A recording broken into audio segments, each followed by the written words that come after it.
دوستان عزیز، مهمانان عزیز، امروز با خبر نگرانی از طرف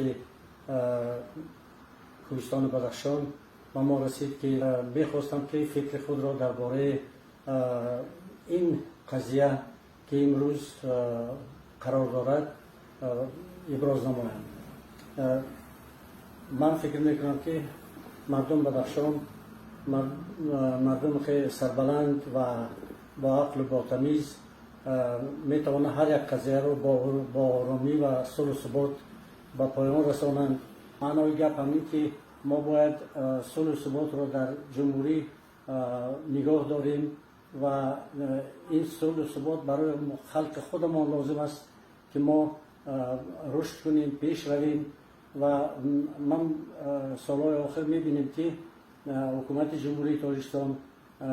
برای رشد ولایت خودمختار کوهستان بدخشان سعی و کوشش دارند.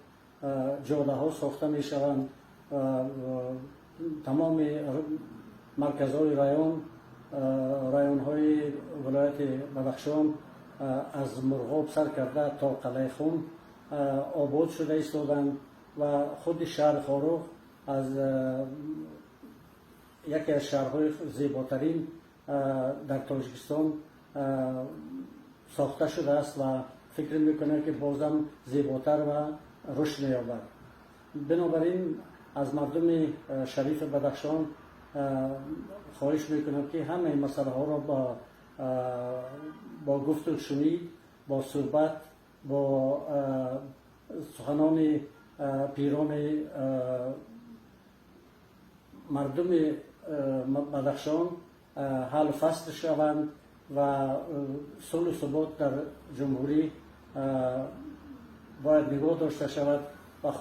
در خود بدخشان هم همینطور باید ما از تمام واسطه ها استفاده بریم تا که